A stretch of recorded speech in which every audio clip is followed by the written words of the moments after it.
Let's have a look. I just need to bring the agenda up on my screen. I think if you bring it up on the screen, it might actually it might cause problems actually. Okay. It might actually Agenda just here. put up the whole screen.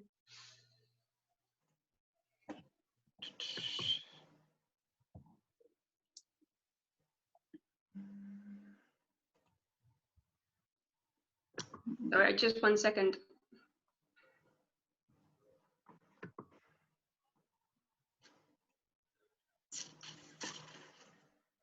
Okay.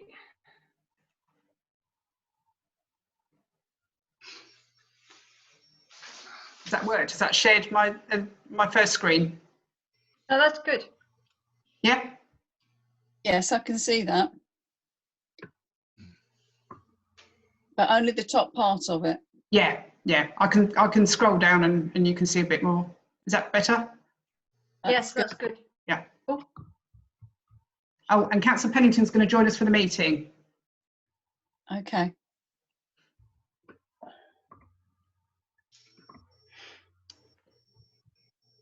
Okay.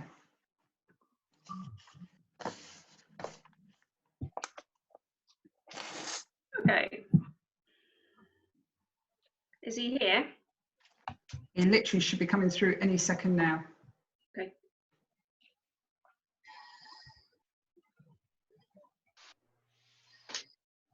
Can you hear me, Councillor Pennington? Yes, I can hear you fine, thank you. I just wanted to follow what was going on because I had a phone call from a resident this morning about the what's it called, Waterside Road proposal. Yeah. And I just wanted to let her know if she doesn't get through what the outcome was.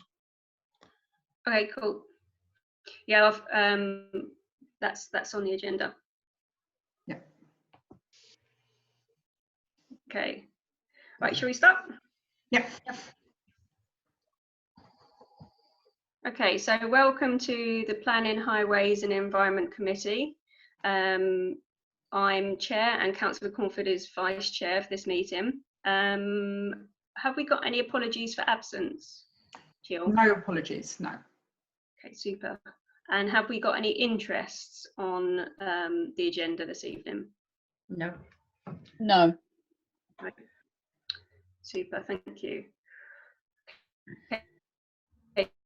So announcements this evening, mainly just to announce that the trees on the Lymington Green, the trees that the residents planted, they're growing very well, and it all seems to be working quite well out there. It looks like it's going to be a nice tree-lined sort of avenue on the community green. What we're still going to do is email round all the residents that help plant trees and ask them if they want to volunteer or adopt a tree, and then it will be their job to water it and look after it forevermore. So we've just got the email addresses that people have written down when they came along and planted the trees, and we're going to be sending out emails to ask if anybody wants to adopt their tree, and this is for free as well. And then in the future we'll look into the plaque, putting a plaque out there, and that may have a small cost, but we're looking into that at the moment. I don't think there's any other announcements. Jill, was there anything else that we discussed before? No, I think that covers everything. Lovely, thank you. So are there any public participation sessions? No, none. Okay, super. So the first item on the agenda is the Manston Airport Design Review Stage 2. Jill, can you update us on that? Yes. So as members will probably remember, the planning committee earlier this year, you actually looked at the first stage, and that was all about the proposed, they were numbered. You were asked to number the priorities basically to assist with stage 1, the consultation that they've started with authorities like ourselves. So this is now taking it to the next stage, and this is all about the airspace design guidance. So this is stage 2, and this is to help them develop and assess. And then this stage, once this is completed, then it goes to more of a formal consultation process. So hopefully you've looked at both documents that I shared with you. The second document, which is the Appendix A, has the actual design options, and it's quite detailed, the process that they're going into, talking about different runways and the departures. So, you know, left-hand and right-hand departures. So it's quite a lot of detail in there to look at, and I hope that you've had time to do that. The formal response isn't until this Friday the 22nd of May, so we have got time if members haven't had time to study this in detail. We are asking for some comments and feedback by then. Okay, so I don't know if there are any comments from the members here. As it is quite a complicated document, I did have a brief look at it, but I don't feel I'm ready to make sort of any decisions on it during this meeting. But I was wondering what other people thought.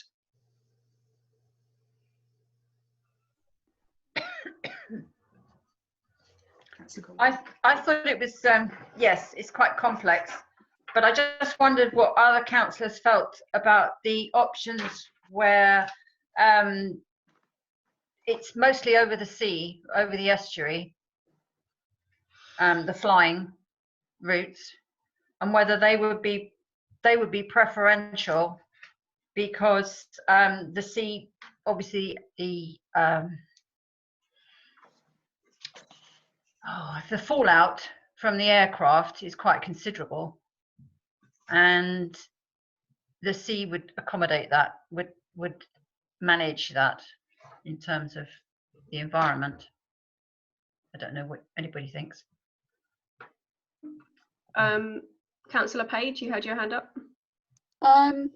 Yes, I had a look at those. I agree. It does need more detailed reading, because unless you're in aviation, it takes 2 or 3 goes to really get underneath what they're saying, because the terminology is something we're not used to. But I was looking at the takeoff and the return into the airport from runway 28 and runway 10. Mm-hmm. And just looking at that, if I was to choose between both of those, it looks to me like runway 10, whether they turn left or turn right to depart, actually the route that they've chosen for that particular runway circles around Thanet. So I guess there's less interruption, less noise, and a couple of the routes coming out of runway 10 fly below Thanet, as opposed to runway 28, which seems to, from the diagrams given, fly wide across the top of our coastline and across East Kent. It's not quite so neat, not quite so careful. So at this point in time, I would choose runway 10. For the approach into the airport, it looks like from the diagrams that both runway 28 and runway 10 on approach are both the same. So at this stage, that's the best comment I can make, but would like the opportunity to read the documents in a bit more detail before we give our response. Okay, Thank you. Yep, that Me? makes sense. Oh, no. Is it me now? Yeah. I agree that a bit more time to look into it would be a good idea, but the key thing is runway 10, 20 and 28 are the same. That's the way runways are named. It means it's 100 degrees in one direction and 280 degrees in the other direction. So 1028 is one runway in just 2 different directions. Okay, so I think from a planning side of things, from I think from the planning law. I think what they obviously need to take into consideration is the fact that our coastline is protected. So there's a number of levels of protection and national protection on our coastline. So obviously they'll be taking that into consideration when they look at these decisions, because it's something that they will have to make sure that they abide by. Yeah. Okay, so shall we move that to next planning meeting then? Move that agenda item. Shall I propose that? Is everybody in favour? Yeah. Councillor, I just wanted to add that the deadline is the 2nd of this month. So yeah, we can't move it to the next planning meeting. But what I would suggest is if members want to make comments, and I can collate those, you know, in a week's time or something, if that gives you extra time to look at it. Oh, okay. Sorry, Jill. For some reason, I thought it was next month. Okay. Yeah, no, that's fine. Is everybody in favour of that? yes. Yep. Yeah. Okay, thank you. Okay. So you can read here on the next item, the decision's been made. So land west of Hundreds Farmhouse, that's been granted permission. That's the 75-bedroom care home. Then the 3 Dandelion Road, that was granted permission and we agreed with that too. Unit 118 to 20 Station Road, variation condition of planning consent, change from storage to community use for the alterations of opening hours, so granted permission. 37 Sea Road, that was granted permission too. Refused permission for the Budget Beaches discount installation of the replacement shop front, which concurs with I think our comments as well. 15 Victoria Avenue, that was granted permission. 23 Minster Road, erection of a single story side extension, granted permission. So we come on to the planning applications. The first one, 11 Canterbury Road, erection of a single story rear extension with roof light and 2 roof lights to the existing rear elevation, together with insertion of 1 roof light to the front elevation. I'll put it out to councillors. Were there any objections on that one? No, no objections at all. No, I thought you were looking at that, Helen. Yeah. Okay. I would say no comment then. Councillor Page, did you had a look at this in detail? I did, and I think there's nothing untoward or to worry about on this one. It's a simple extension on the back right-hand corner of the property in the same style, using the same materials that already exist with the property that they have. There were no objections, there are no trees or hedges involved, and pedestrian stroke vehicle access is not affected, and there's no parking affected either. So it remains status quo when they've done their piece at the back of the house. Okay, perfect. Thank you. Are there any other comments on this? No. No. Okay, so shall we propose no comment then?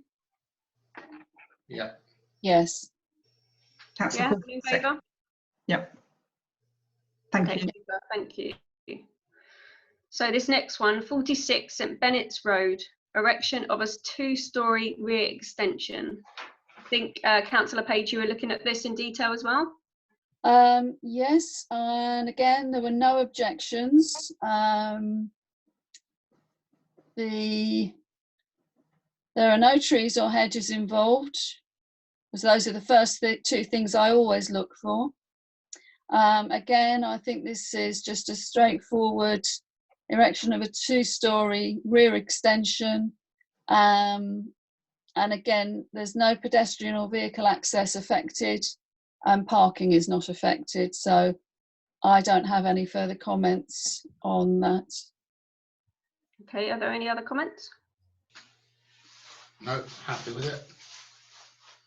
No, I did check about the notices, because we talked about letters or notices going out, but letters do have to, some form of notice is legally required from TDC, so they will have heard. Okay. So when I looked at this yesterday, it was a little bit tricky to work out the actual size of the rear extension. I'm not too sure if you found this, Councillor Page, but I couldn't actually find the distance to which the extension would go out by. So that was something that I couldn't really comment on. It did look like it was extending quite significantly on the ground floor out, and then the second floor was not so, was only out slightly on top of the ground floor extension. But I couldn't actually see how many meters it was extending by. No. I agree. I wasn't exactly clear on the specific sizing, and I think it's also as well to remember that the houses in this particular area are fairly close to each other anyway, but it is near the edge of a path and the edge of the field, and I don't think it's going to cause any problems to neighbours either side. It didn't seem to be an issue for me from the block plans that I could see, but I agree it wasn't very clear exactly what the sizing was. This, Councillor Cornford? this is the one with the different sized plans, isn't it? With the large image of the proposed plan and the smaller image of the existing plan. And did you, Councillor Page, did you notice at the back on that, well, they were not a terrace, that row of semi-detached, there was an extension on all of them, but that end one, the top was off it. Did you notice that? No, I didn't notice that one. The top was off it. What do you mean when you say? Well, there was a gable, there's a gable, sorry, that's, sorry. The gable end, there was a gable roof on all of the little original extensions on all of them. And this one didn't have the gable, it was just a flat roof. No, it specifically says that the roof will be flat on the rear extension, and that's part of their chosen design for this extension. I think the fact that there's been no objections is significant in an area like that, because it's very busy there. It leads into St Crispin's Road, and you've got St Jude's Road leading into that, and there's quite a tight bend on that corner. Yes, and I think if there were any objections, they would have come through. Exactly. It's a very close-knit community in terms of the proximity of properties to each other. But I think the fact that there's a flat roof on the rear of this extension that they're proposing probably is in their favour, because it's not creating the problem of light or overlooking anybody. No. Okay, so I think really with this one, it needs to be no comment. I mean, from my point of view, I can't really judge the extent of the extension because the drawings don't have the measurements on it. But I think it's kind of down to TDC planning and to question that, I think. But with what we've got, I think it's a no comment, the information that we've got so far. I agree. Could we perhaps put no comment? However, the drawings don't show the length of the extension, so it made it hard to completely judge this planning application. Yeah, I can feed that comment back for you. Is that okay with members? Yes, thank you. Yeah. That's fine. So, sorry, Councillor Hanniscott, you've proposed that? Yes. Yep. Second. Yep. Is everybody in favour? Yep. David, thank you. Yeah. Thank you. So This one, land on the north side of Waterside Drive, Westgate-on-Sea.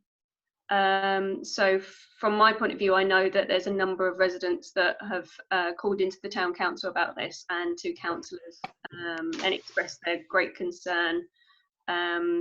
So I will put this out to the members.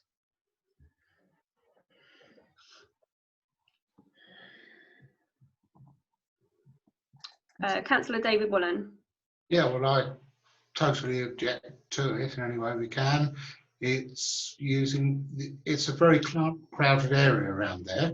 I used to live in St Mildred's Court before they built some of the more modern flats down there, and it's just getting so cramped in down there now. There's no room for the cars. St Mildred's Court has, I think, 29 flats and about 8 parking spaces. And put more people there, you're going to get even more chaos around there. It's a very bad idea in every which way. I know that a lot of local people have objected to it. I don't blame them. If I still lived there, I would have been a direct objection to it as well. Thank you, Councillor Wallen. Yeah, I think a number of people have questioned putting houses in that space when so many people live round it in a horseshoe kind of section. So worse than a horseshoe. It's an entire. Sorry, it's worse than a horseshoe. It's an entire circle. So it's quite a strange application. Any other comments? Councillor Cornford? I would say in planning terms, it would be overpowering and it would be shoehorning in too many properties, and it would destroy a sense of open space in what is essentially a very close packed area of living accommodation, notwithstanding the fact that you've got St Mildred's Bay on the immediate street entrances of all the properties. But the back, the rear, are where the gardens are, and that's where the open space is required. It would be too crowded, overpowering, and huge loss of privacy as well. Thank you. Councillor Page? I think the point around conservation and architectural and historical preservation has been raised as well, because I believe a conservation report was carried out in around 2006, and it particularly mentions St Mildred's Court and Sussex Gardens, which have historical and conservation value in that particular area. And I think that needs to be taken into consideration, because this development could possibly blight those 2 buildings. And it's interesting that previous rejections on this development have happened in the past. I haven't been able to find the reasons why it was rejected, but it might be worth looking into the history of that to find out what the specific reasons were that it was rejected in the past. But, there are a number of issues being raised, many of which have just been raised by councillors Wallen and Cornford, around light pollution, privacy, parking, noise nuisance, which could be worse in the summer months when we have visitors and tourists.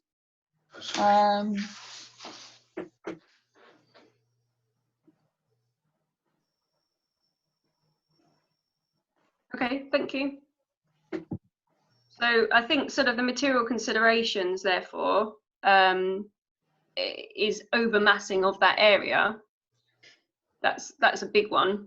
That the houses are trying to be put into an area which isn't really appropriate for houses to be shoehorned into that area. The effect on the conservation area. That's good, yeah. So that, you know, they're 2 main ones. Let me have a look at the other aspects. Scrolling up and down on I don't know if people have got the planning conference advice that I summarised and sent to them. So you have material considerations on that. I think that, you know, the loss of privacy is also another one.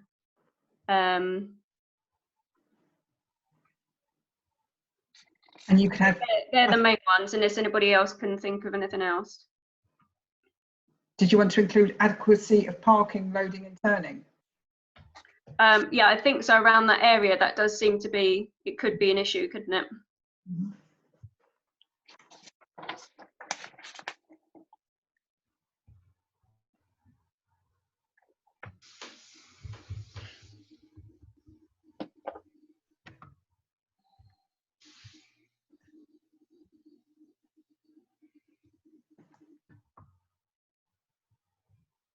But I'd like to, sorry. Go on, Councillor Page. Well, I'd just like to reiterate that this could have a negative effect on the conservation area and compromise the historic value of 2 specific buildings there. Yeah, it is quite a unique area, isn't it? Yes.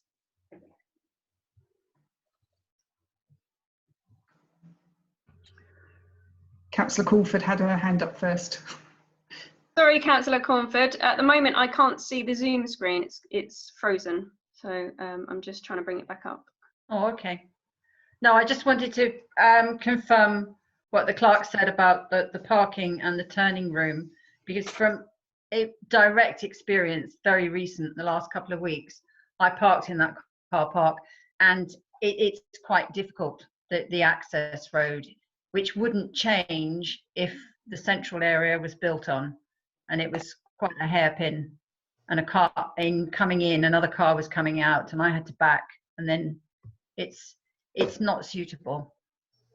It's not a suitable plot, although it looks big enough.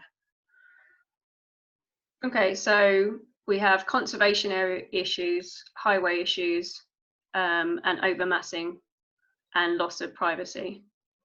Councillor Wenham? And it also, it's a minor bit, but it does away with a little bit of greenland. And so it's ecologically bad on that basis, that less plants, etc., etc. And there are a lot of cars around there, so the more plants, the better. And it will use up some, it's only a small bit, but there's nothing else within that sort of like square between St Mildred's Court, the flats. There's the only bit of greenery left there, really. I'm trying to think of the material consideration with regards to that.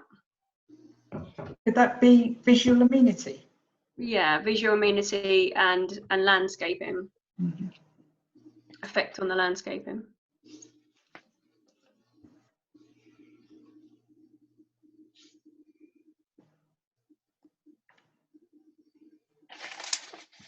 And traffic generation. Yes, exactly.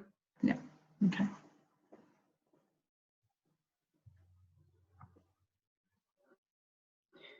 Okay.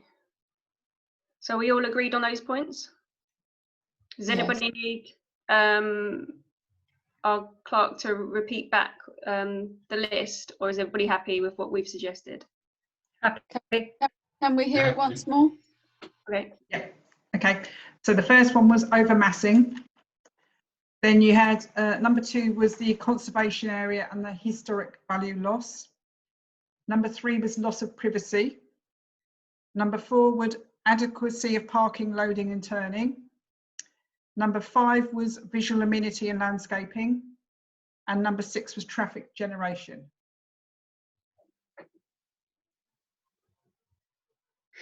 Okay, is everyone happy with that? Yeah. Yes. All agreed. Lovely, thank you. So moving on to the next one, 5 Clifffield, Westgate-on-Sea. Erection of a single-storey outbuilding to rear with ancillary living accommodation. Are there any comments on this?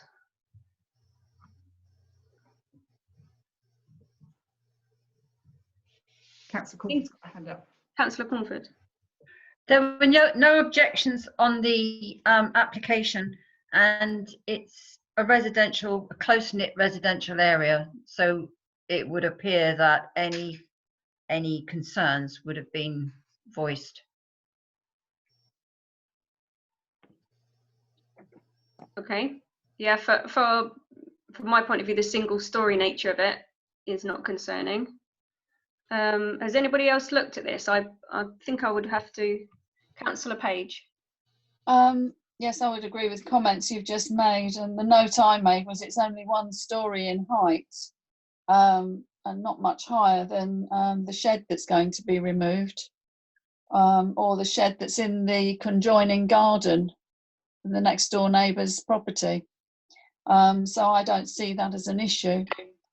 On the application form, it's actually been marked as a granny annex in the garden.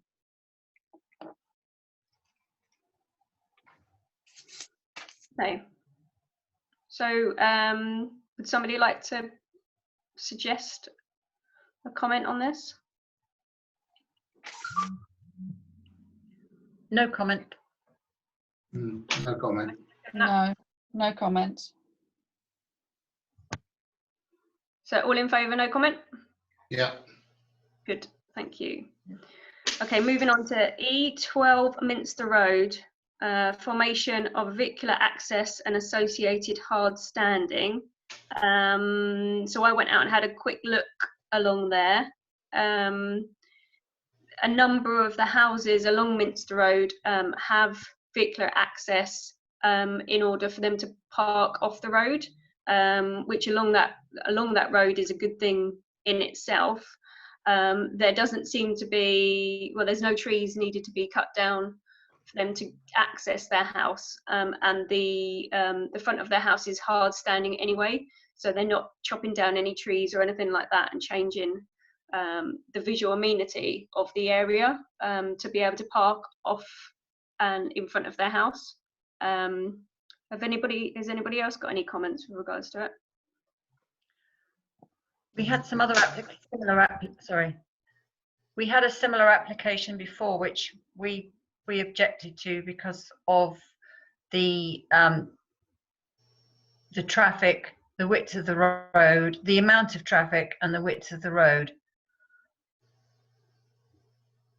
And we felt that others would, eventually it would be everybody having hard standing there on a busy road.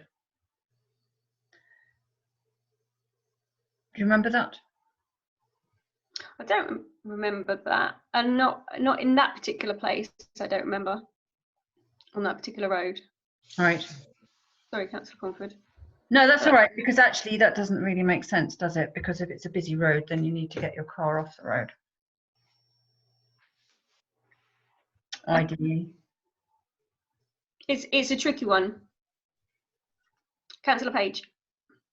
I think the section of road that Councillor Cornford remembers was further up towards the fields at the other end of Minster Road.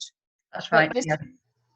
This particular section of road is further down at the library end of Minster Road, and this particular property is almost opposite the junction of Street Court Road.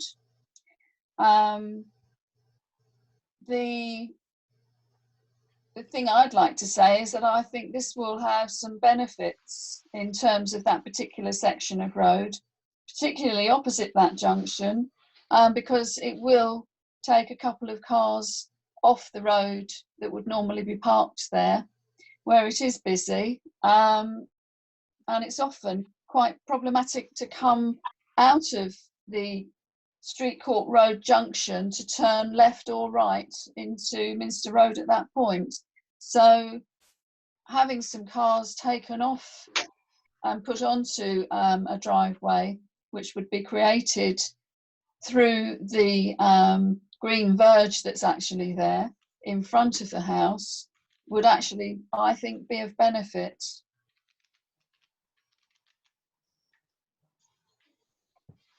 Thank you, Councillor Page.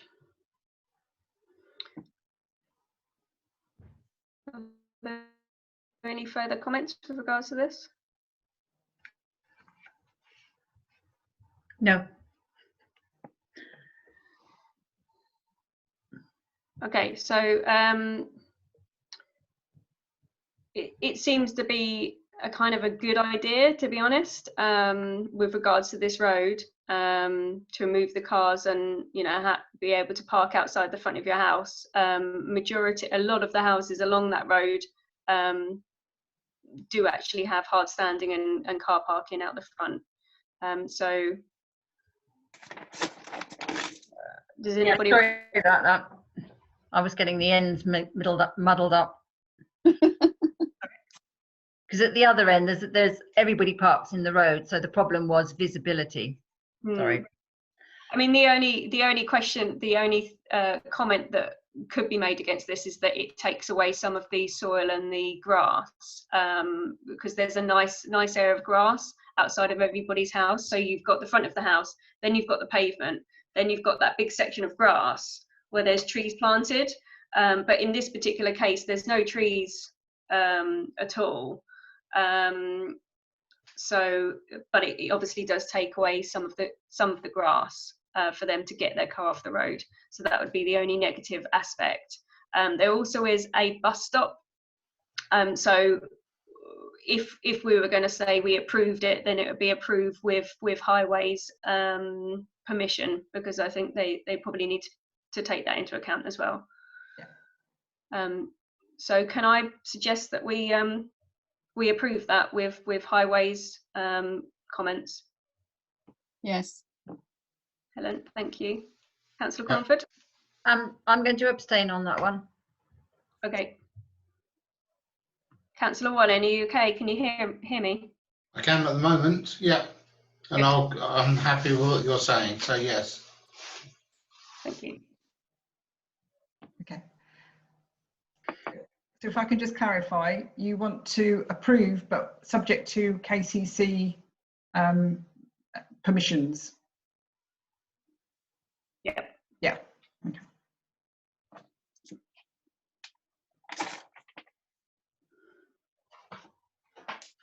Okay, so the last one, St Peter's Presbytery, 117 Canterbury Road. So this is an erection of a 4-storey building for mixed-use development comprising of 751 square metres of commercial office use on the ground floor, together with 2 one-bedroom, 8 two-bedroom, 4 three-bedroom apartments on the first, second and third floor, with associated parking, access and landscaping following demolition of the existing buildings. So councillors remember the first time that this came to us was a couple of years ago. Miles and Barr came to the council offices and explained that they wanted to move their offices to Westgate, and they wanted to refurbish the church. So obviously this was this is a no-brainer, great thing to do. We welcomed Miles and Barr.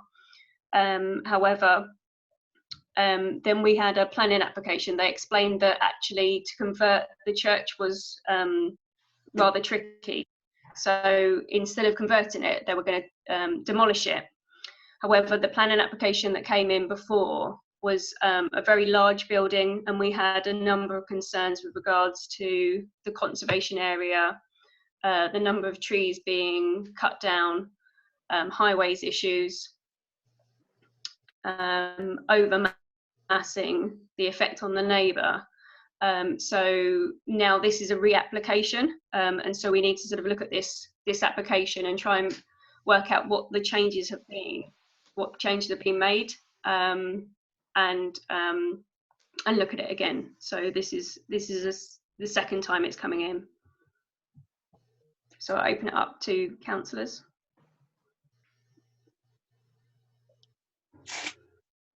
Thanks, Hannah. there's no indication on this application the number of trees that are going to be cut down to accommodate the parking. And the application form, the materials used on the building don't match the new revised design. They talk about curtain walling, which is not visible on the new design on the 3rd floor. I'm more concerned about the trees and the highways, also the KCC highways report. I don't really understand that, because there isn't very much space between the traffic lights, the church, and the bus stop. There's actually only, roughly, these aren't exact measurements, but there's only about 42 meters between the traffic lights and the bus stop, and 24 meters between the traffic lights and the church. And the average bus length is 12 meters. Newer buses are 13 meters. And the average car parking space is 4.6 meters. And numerous times, and it has happened, it's busy. It was reported to me, it was not reported, it was mentioned to me by a cyclist today how busy that crossing is, the traffic lights along Minster Road, St Mildred's Road and Canterbury Road. And when the traffic lights go green and there's a bus in the bus stop, there's actually only 4 meters left room if you've got a bus and 2 cars behind. And there have been accidents of people going into the back of one another on that side of the Canterbury Road. So I'm really worried about why KCC Highways have said that it's perfectly all right to have so much going on in such a busy junction. And obviously the trees protect that junction, and trees are an amenity. And in this case, they're part of our heritage, the holm oaks. So it affects heritage, it affects amenities, and noise reduction. It affects a huge number of things, and they don't actually tell us which trees are coming down. Can I ask you, Councillor Cornford, have you tried to figure out the materials? Because I know that it was quite hard to figure out what materials have changed with regards to the conservation area and the design of it. Well, I couldn't see anything apart from what was on the original application form. The design has been modified to fit or to echo some of the features of St Augustine's and that area, heritage features. But essentially, it's still a bulk. It's a large property. Yes. Thank you. It missed a lot of information was missing, I felt. Okay, I think Councillor Wallen had his hand up. Yeah, just to make one minor point, there's loads of documents with this application, or rejections for it, but the police report makes quite interesting reading, and they're not too happy with the amount of parking, etc. Could you, have you got the police report up there, Councillor Wallen? Yep. Kent Police, and it's 24th of June 2019, so it's a few months old. It's near the bottom of the document displays. It's well, lost it now. Well, it's 2/3 of the way down probably. Kent Police, and that's not. I mean, there are loads of documents there. You could waste months reading them all, but police one is quite a relevant one. Okay, and they have concerns, do they? In the police. Let me put it back up. For example, yes, I would say they do. And they've also got concerns, or at this time, this could have been superseded, but I didn't see anything about that. They commented the fact they haven't heard back from the applicant with answers to their concerns. Yeah, it's quite an interesting letter. It says, we welcome a discussion with the applicant agent about the site-specific designing out crime. Because they haven't, and somewhere it does mention they haven't heard back. I'm sure it does.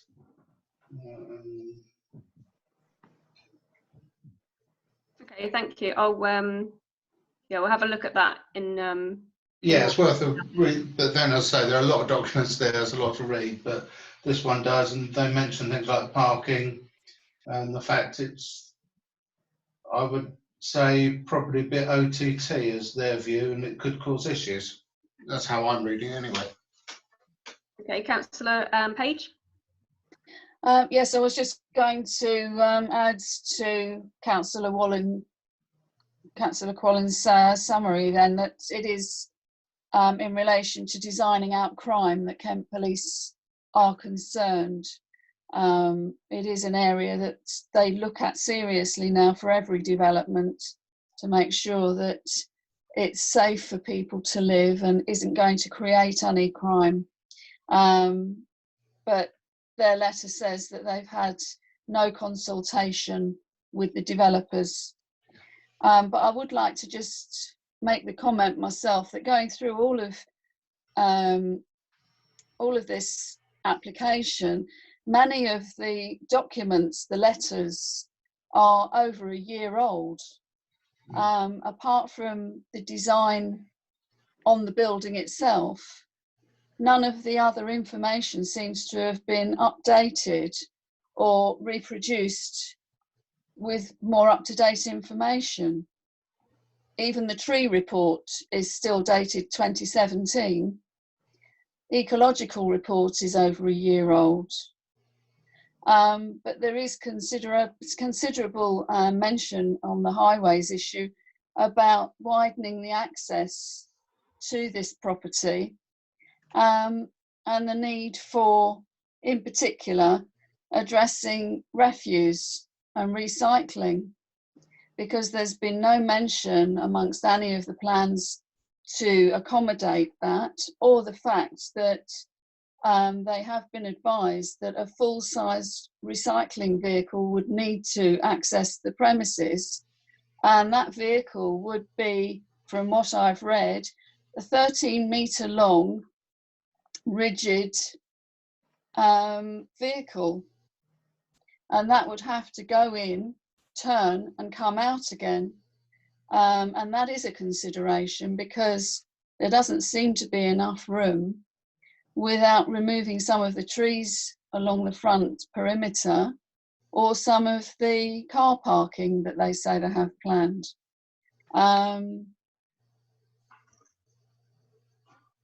And I think also widening the access is not going to lessen the concern about the traffic or the potential for accidents happening on a busy two-lane road with a bus lane.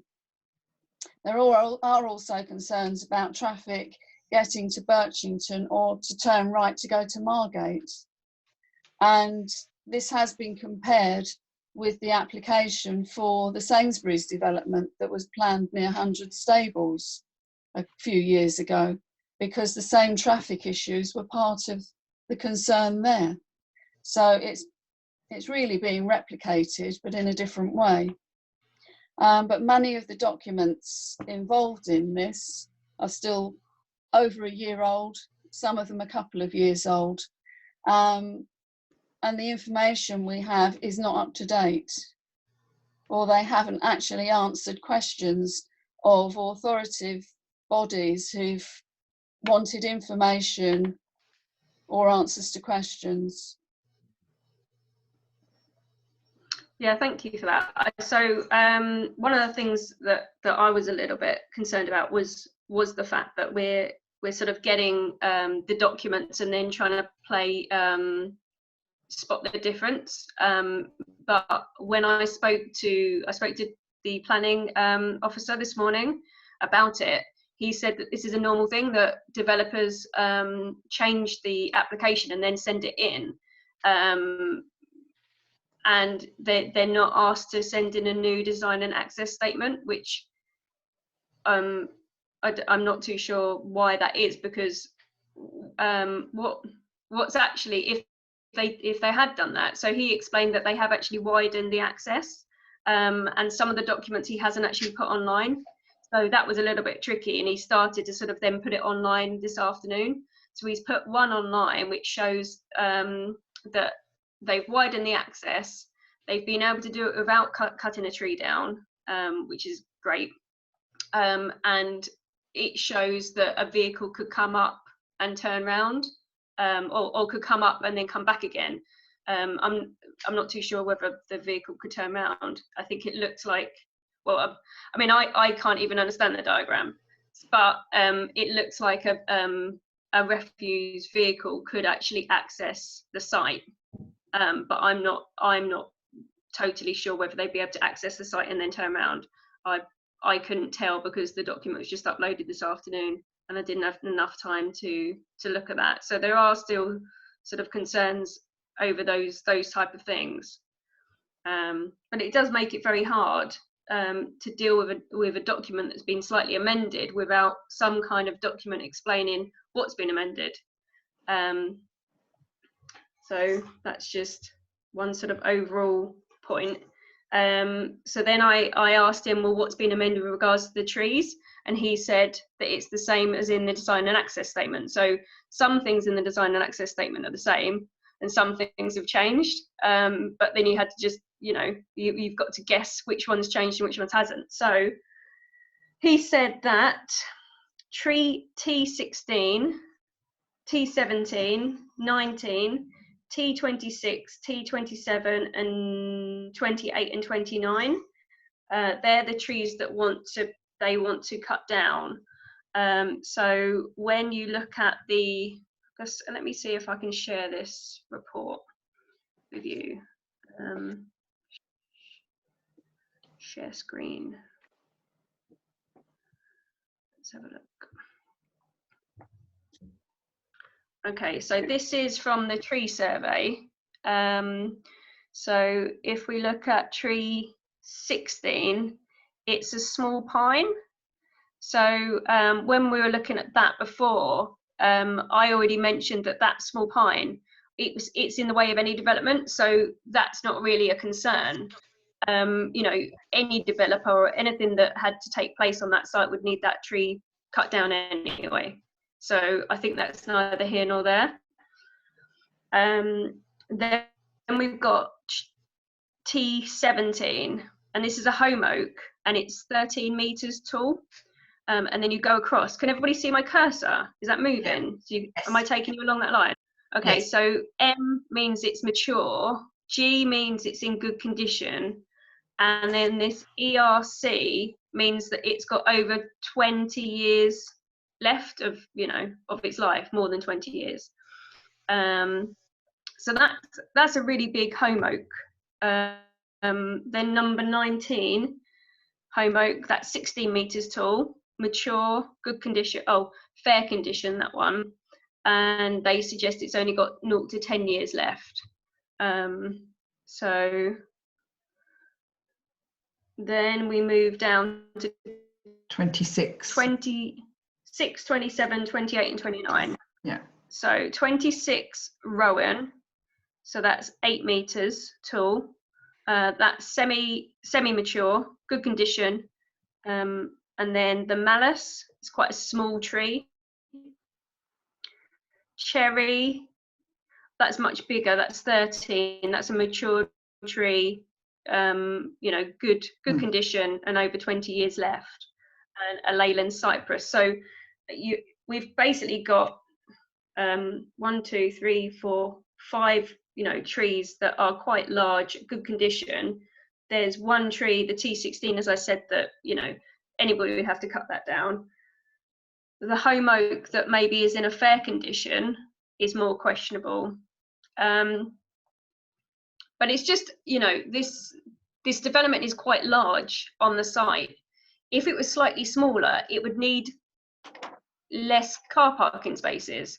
And if you look at the design of or the reason why these trees are being cut down, they're being cut down for car parking spaces. And for me, it just doesn't sit right to cut down large trees for car parking spaces. So what the law is with regards to this is that if we deem these trees to look at them, we can ask, can everybody hear me still? Yeah. Yeah. We can ask the planning department to place tree protection orders on these trees if we deem them important in Westgate. So that's the planning law. They're the things that we can do. So they're the options open to us. There are a number of complaints about this application. Again, you know, the number of trees being cut down, it hasn't changed since the last plan application, and that was one of the things that we were concerned about before. The fact that this tree survey is 7 years old, perhaps a new tree survey should be carried out on these trees that are being suggested to be cut down.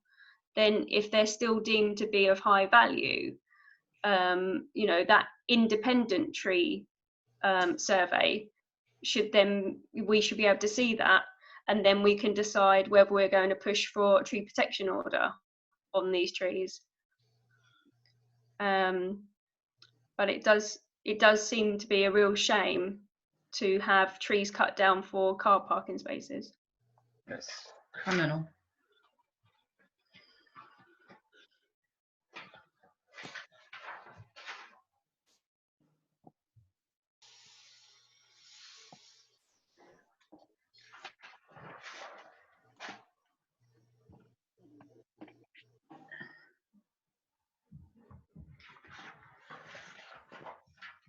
Are there any other comments with regards to this? Councillor Page has a hand up. Just really to respond to what you just said, the last time we discussed this, we did agree that we would request another tree report, a more up-to-date tree report, to be submitted, and it appears that hasn't been done, because this conversation was one that we had the last time we discussed it.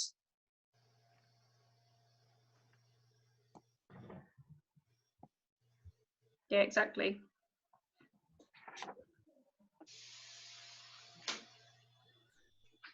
So can we actually ask for that to be submitted? How would that happen? Is there a process to ask for that to be done?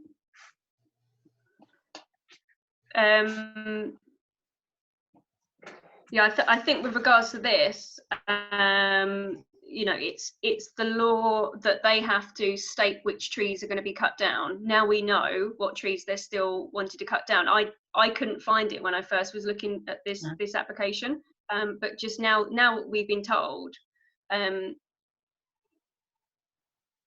the law is, it gives us the right, because it's on a conservation area, to ask for a tree protection order for trees that we think should be protected. You know, the home oaks on that site, some of them have tree protection orders, so they would deem to be worthy of a protection order. They are large trees. They've been there for, you know, years and years. So we could suggest that, one, the tree survey is out of date, and that we would like the planning authority to consider placing tree protection orders on these trees after carrying out a full tree survey on them, because they'd have to carry out a tree survey on these trees in order to put a tree protection order on them. So I would suggest that the T16, you know, it's that's one of the things that they have to cut it down to do the work. So, you know, we take that one out, but then 1, 2, 3, 4, 5, 6, you've got 6 trees left over. One of them is quite small, but I think, you know, they're on a conservation area. I think they should be worthy of having the proper tree officer and an independent survey being carried out on these trees and being taken to the planning officers for consideration of a tree protection order on them. Absolutely. Councillor Page. And I propose that we do that. Yep. So I think that's sort of like the first thing that is concerning and is completely outstanding on this planning application. The other concerns that we've had with regards to the resident next door, he's still concerned about the size of the building next to him, and in the imposing nature of the size of the building. I think, to be honest, it all is about it. It fundamentally is about the massing of the site. If it was a slightly smaller building, then it would take up a lesser footprint. There'd be less flats, and therefore there'd be less car parking spaces needed, and therefore you could protect the trees more and also protect the neighbour more, and also you'd have less movement of traffic as well. So all of these things fundamentally come down to the size of the building that's been placed there, which is, you know, so much more above and beyond just the Miles and Bar employment, which, you know, we really welcome them coming to Westgate and the employment that will come from that. That's going to take the lower floor. I think it's these flats on top of them, you know, great number of flats on top, and having a 4-story building that's causing the issue, really. And I still think that perhaps there is still more of a compromise. Yeah. I mean, the Civic Amenities Act in 1967 created conservation areas, and conservation is about, it's local and it matters, and those trees matter. They have an amenity value. They have a, as I've said before, they have a noise value. They have a shielding of a new build value. They have air cleaning value, and they have heritage value. And we're about heritage in Westgate. We're a tourist destination, and people come to Westgate for its heritage.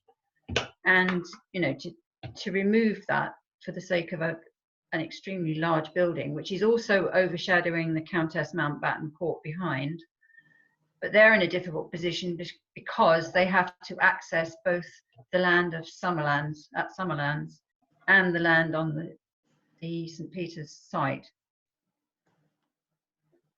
I was told that, well, previously there was an objection from a resident. Whether that will happen again, I don't know.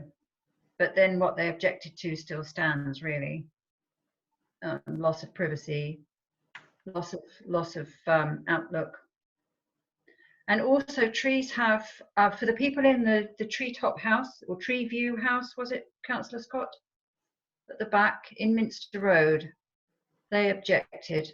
And their amenities will be removed if those trees are cut down.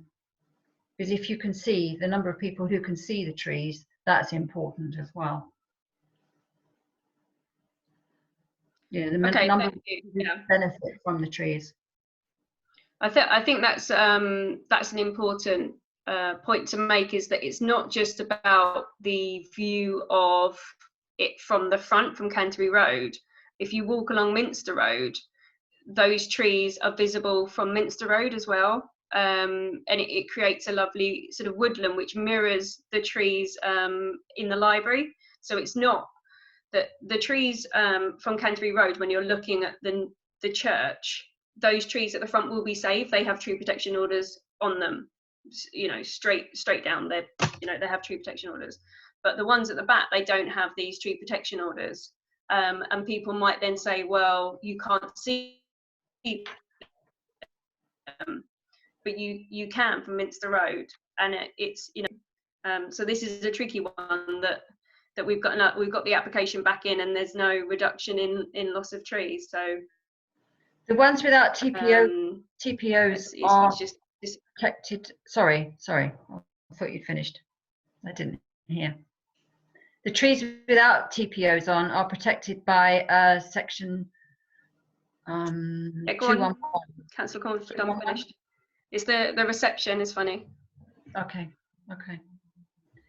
But those trees are protected in a conservation area. They're protected by a 211, section 211.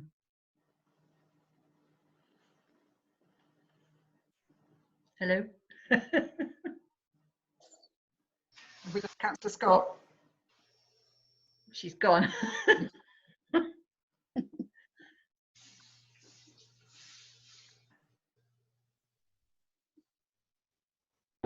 Councillor Scott, can you hear us?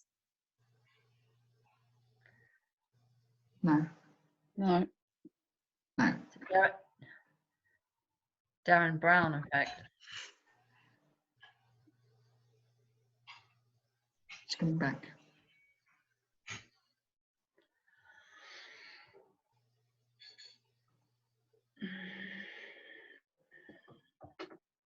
Can you hear me, Councillor Scott? If you don't mind, I think I'll slip out of the meeting at this point. It seems. Thank you, Councillor Pennington. Councillor Pennington.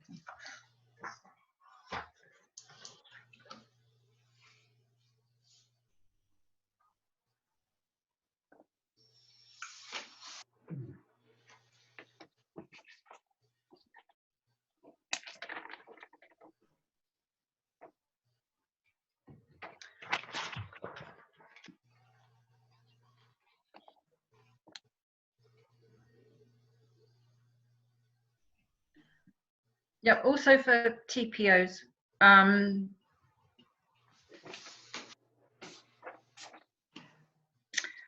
characteristics including the future potential as an amenity, their cultural and historic value, and their contribution to and relationship with the landscape, and the contribution and character appearance in a conservation area. So they qualify for all those when requesting an order. Okay. I don't know if you want to sum up, Councillor Cornford, as we've lost Councillor Scott at the moment. Yes. How have you done with the notes there? I've got a lot of notes. That's where I just wanted to. I know that we had a proposer and a seconder, but I don't. You didn't go to the vote on the TPOs. I know that Councillor Hannah Scott was going to be having a conversation with the TDC tree officer, Kevin Presland. So I don't know if that's you know, something that you want to pursue. Definitely. Yeah. Do we all agree on that? Do we all agree on the fact that yes? Yeah. Okay. Good. But then when it comes to the actual object or, you know, comments that you want to make on this particular application, aside from the trees, I don't know if you've got an idea of a summary of the material considerations. I think it's important to say that at the time of the meeting, we didn't have all the relevant documents. Councillor Cornford. Yes. I just would like to comment that we should also bear in mind that we have an empty building on our main road there, which it would be preferable to have utilised and occupied again, so that it's being used properly in the town and not a building going into disrepair. And there is also the consideration that we do need to bear in mind the lack of housing, and that some apartments would offer extra housing, because this would include 30% social housing. But I do think a serious comment about compromise should be included, because whilst we need those two aspects that I've just mentioned, bearing in mind the need for considerations around TPOs and ecology, a compromise is a must in this situation to achieve all of those things for everybody. Yes, Hannah Scott's back. Sorry. Can I just say on what Councillor Page? Sorry about that. I don't know what happened. Okay. Can I just say about that? That's a Sorry. really good point. Councillor Page has just. Well, do you want to repeat what you've just said, Councillor Page?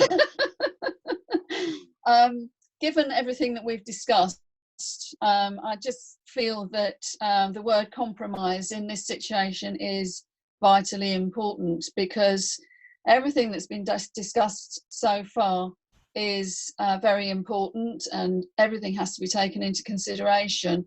But I just wanted to add the footnote that we have got a building, an empty building, which could be put to better use and occupied, rather than having an empty building which could become more dilapidated.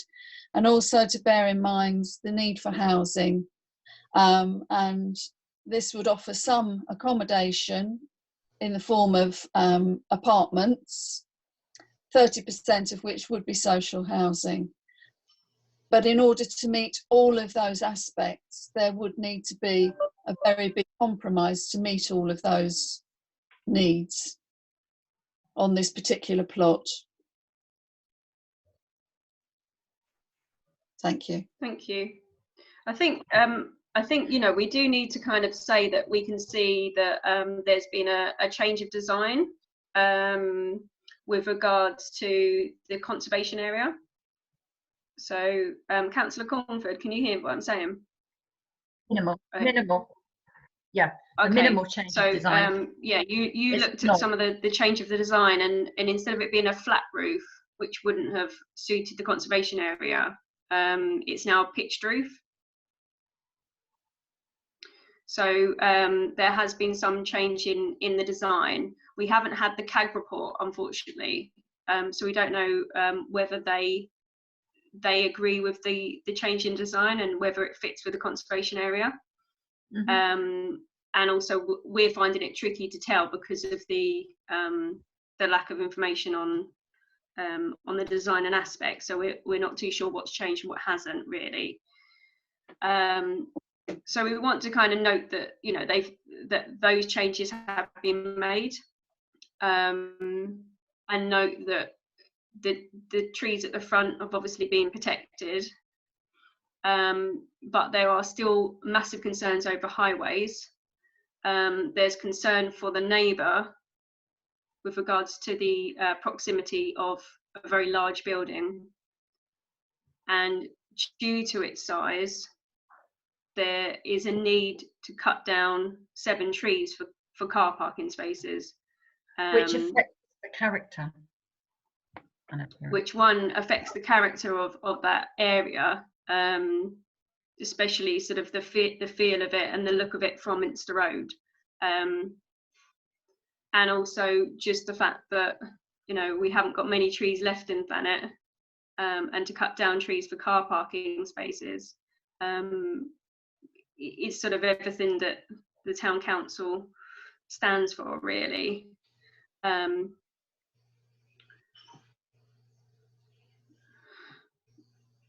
So it's, you know, it is a tricky one because the flats also, you know, it's good use of brownfield site, so that's one thing in its favour.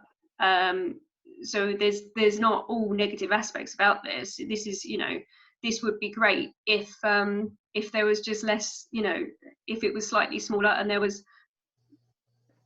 It's a little bit tricky because of the highways, but if KCC say that that they think it's safe, then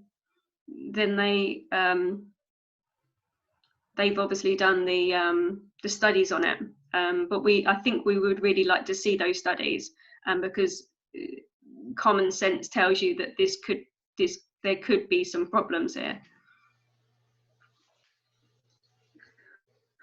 I don't know what other councillors were suggesting, but one was the highways.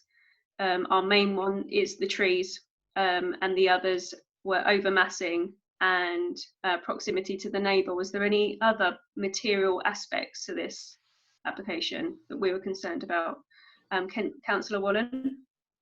Oh, the police concerns, Oh, Yes. yes, definitely worth mentioning. Yes. thank you. Councillor Cornford? Fact that it's a conservation area and it matters, and it's right at the entrance to Westgate. And as councillor, I think it's important. I do think it's important that we mention what Councillor Page has said about the fact that right next door we have a facility for affordable housing.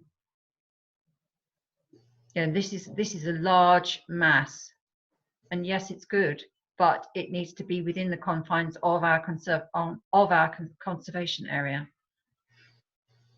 You know, because we're looking at Westgate holistically, aren't we? We're protecting the assets of Westgate as a town council.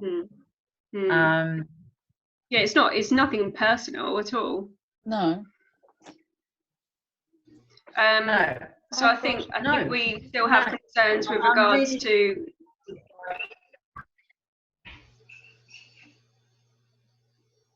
I think we still have concerns with regards to the impact on the conservation area, and we would like to see it. And I think we asked for it before, and it still hasn't been carried out. A conservation area report from our conservation officer for either. I think that when I was reading something before, the house next to it, the neighbouring house, was one of the first houses in Westgate. So, you know, if we're talking about conservation and historical aspects of Westgate, then it really does. That's how much it impacts, is the fact that it's right next to one of the first houses in Westgate. Councillor Cornford? And also, we don't know enough about the materials being used, because on the new design it looks as if there's some sort of lagging at the front, but there's nothing, because it talks about the materials being used for the previous design, which are more modern. So the it's not complete enough. Okay. For a conservation area application, which is why presumably we would request the conservation officer to have a report, to make a report. Thank you. Okay, Jill, would it be possible if you read that back so we're clear the comments we're making? Yeah. So I don't know if you want to do a separate issue with the trees, whether or not you wanted to contact Kevin, the new TDC tree officer, and ask him his opinion on these trees that you were talking about potentially putting TPOs on. Is that a separate item or?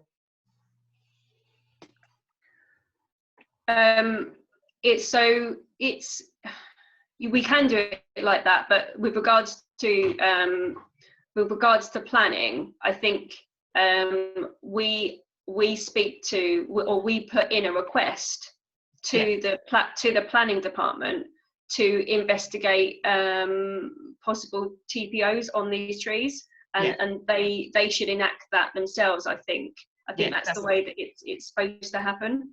That's right. It's a separate. That's what I just wanted to clarify. That's a separate, item that it's not included on this list. That's going back to the comments on the planning application.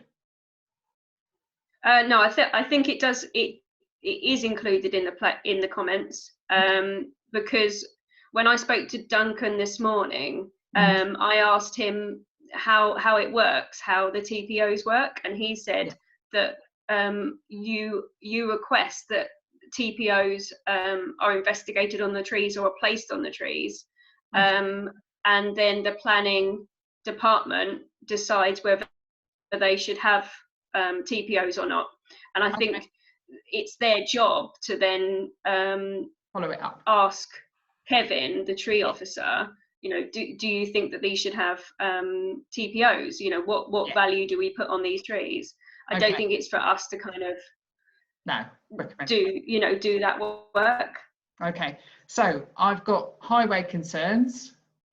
I've got the trees with the TPOs and requesting the investigation. I've got overmassing and loss of privacy. I've got the police concerns. I've got the impact on the conservation area, and could there be a conservation report requested? And then I had the materials being used, there's not enough detail. Okay, thank you, Councillor Cornford. And also the KCC site of KCC Highways actual report, Okay.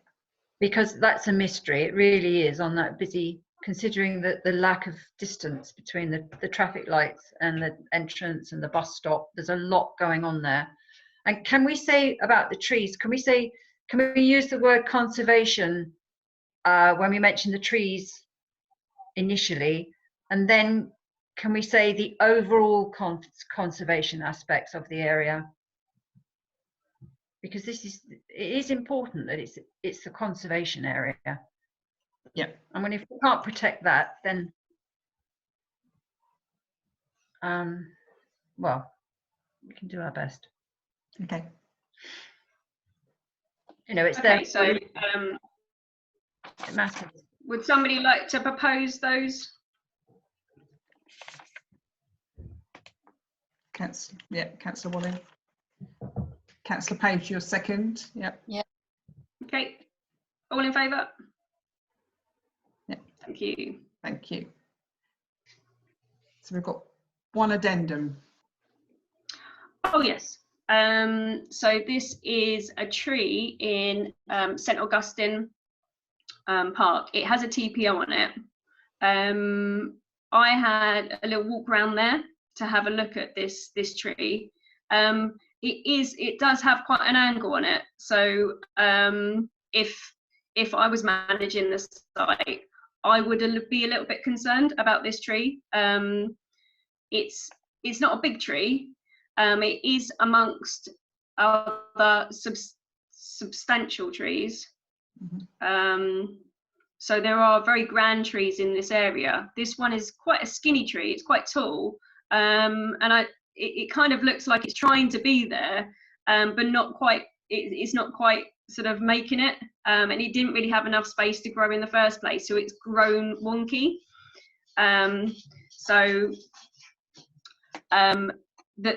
The only thing for me is that they want to actually fell it, so they want to take it out.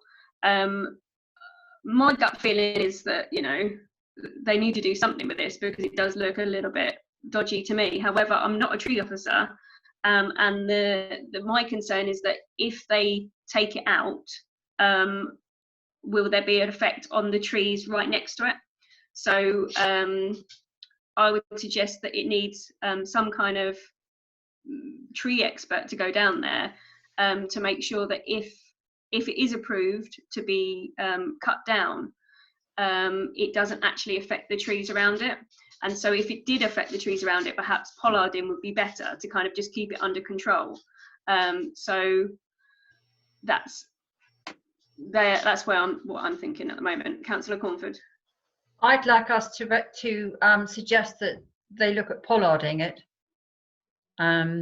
because sycamores pollard very well, and as you say, it could affect, felling it could have an adverse effect on the surrounding area. And felling a tree is drastic because sycamores do contribute, and they are very manageable trees.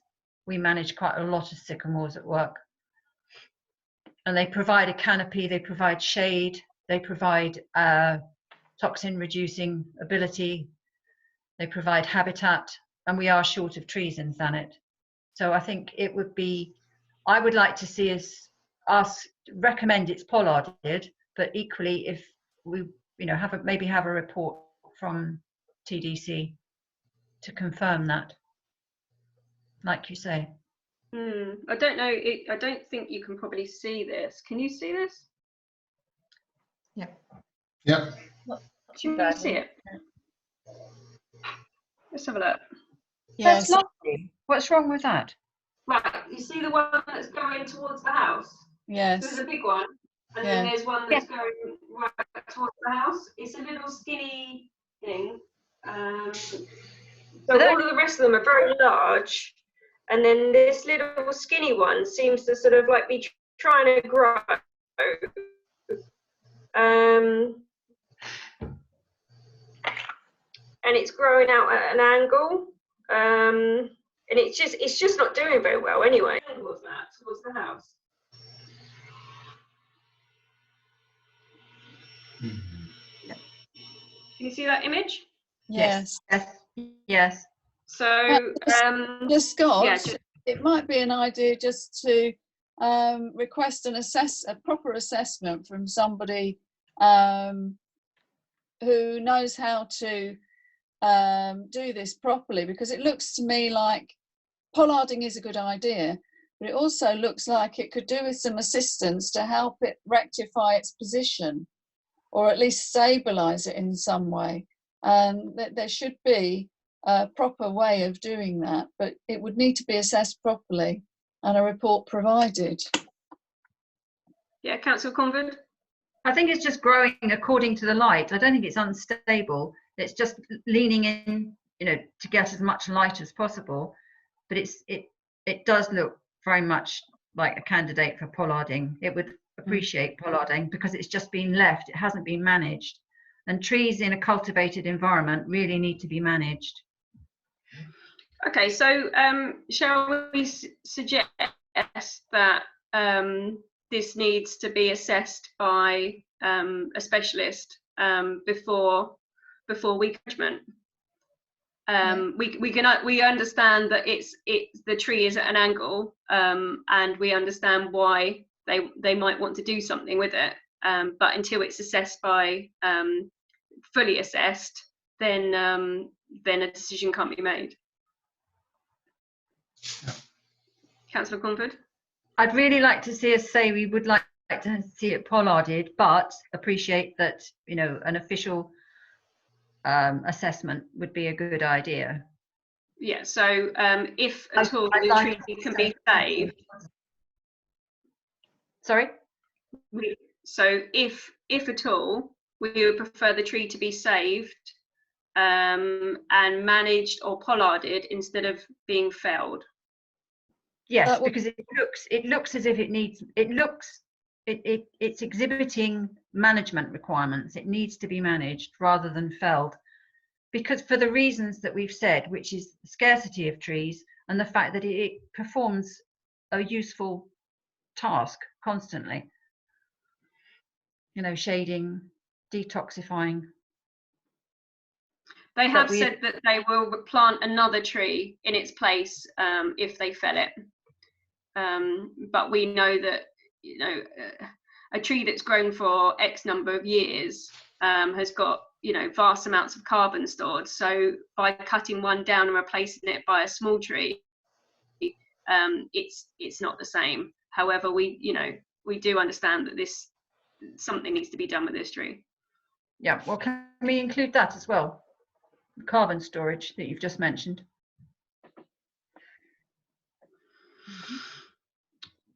We can do. I don't think it's in planning law though. It is. It's because it's an amenity and it provides. Yes, it is.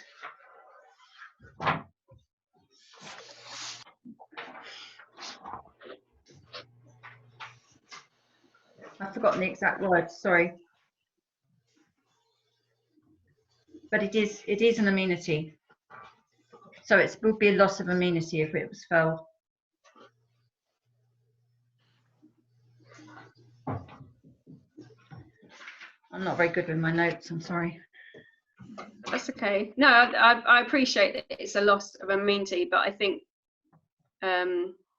people walking next to the tree It's also a noise barrier.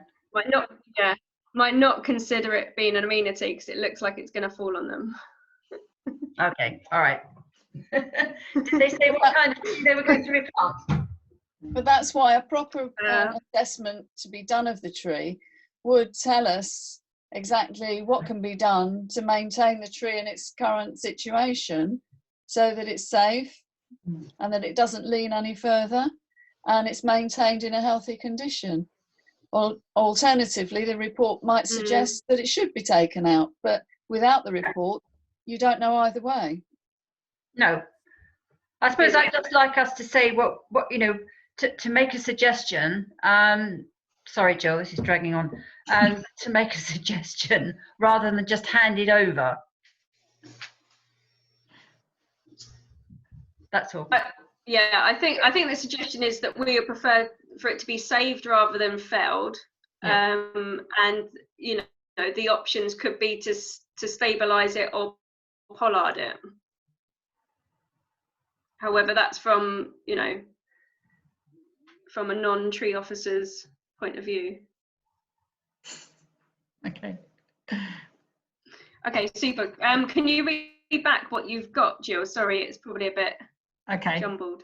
Yeah, I'll just pick out the key points, I think. So initially, well, firstly, you would rather it was saved. You would prefer it not to be felled, and if it's possible to have a tree report done, that would be preferred. And you would like it to be stabilised or pollarded. If that's not possible, you know, basically you want the tree managed rather than felled. That's the crux of it, isn't it?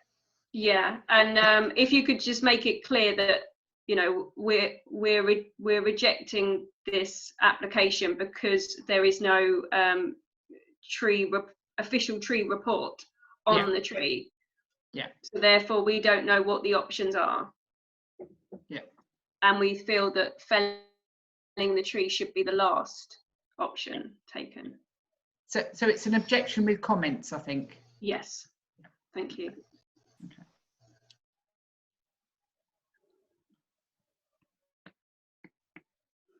Okay. We've got there. I think we're at the end of the meeting. So thank you very much. Thank you for bearing with me. Sorry I disappeared for a while. I don't know what happened with my internet. And yeah, have a nice evening. Thank you. Thanks, everybody. Thank you. Thank you. Thank Bye. you. Good night. Night. Bye, David.